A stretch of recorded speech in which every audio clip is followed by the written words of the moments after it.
Hi there, it's Jodi, and welcome to episode 5 of Tuesday Tips.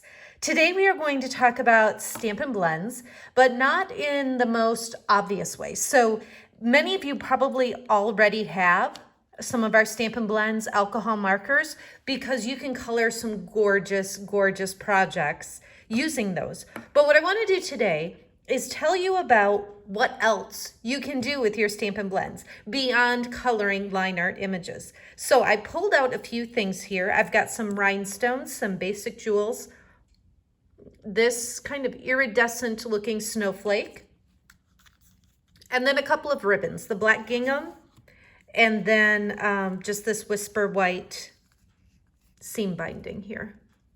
Okay, so I want to show you what we can do with the Stampin' Blends. So I'm just going to somewhat randomly start. This is the light Highland heather, and I'm going to use the brush end here. When you're using Stampin' Blends, make sure you have some paper underneath because it will bleed through a little bit. So I'm going to use the side and just kind of color over, just gently. The snowflake is definitely delicate, so I want to be really careful as I apply that color. And I'm going to do about half of it just so you can see the difference. Do a little bit more over here.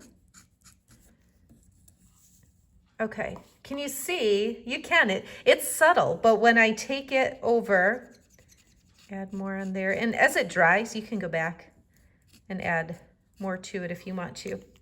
Make sure that snaps on tight.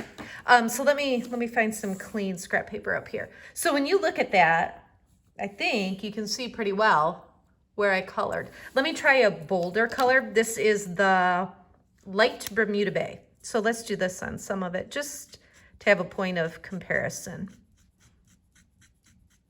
This is pretty too. And of course you can see on here, this is a decently dark color. You can see on the part on the scrap paper, but it goes on pretty light. And again, it's that iridescent finish, so it's a little bit different. Let me slip some white cardstock behind this so you can see.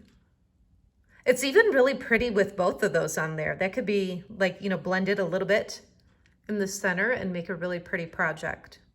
So that's one thing you can do, is color these awesome snowflakes that we have in the holiday catalog. That's just fun to watch, isn't it? Okay, let's keep moving here. I'm gonna pull in dark Calypso Coral and carefully go over a rhinestone. You wanna be gentle because you don't want to, stick your tip right on it and kind of ruin the tip. Let me do a different color. I've already done that one. Let's pull in Just Jade. Yeah, this is a dark Just Jade. So it's really easy, fast and easy to apply that color. Now we do have some colored rhinestones, but maybe it's not the color you need for a particular project. Maybe you've got the clear rhinestones and you've got Stampin' Blends laying around. So that would be a perfect way to customize the rhinestones for the project that you're working on. Lastly, let me snip off just a little bit of the gingham and the seam binding. Let's go with the light, light Calypso Coral. I'm just going to use the side again, go right over it.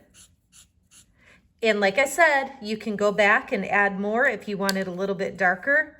But look how cool that is. Again, that black and white can become any color that you want it to be for whatever project you have. And then I'll do the light Just Jade on the seam binding. And again, it's just so fun because you can customize your ribbons, customize your embellishments, use your blends, whatever colors you have, to make these embellishments match. So that's just my quick tip for today. I hope you find it helpful. Have a great day.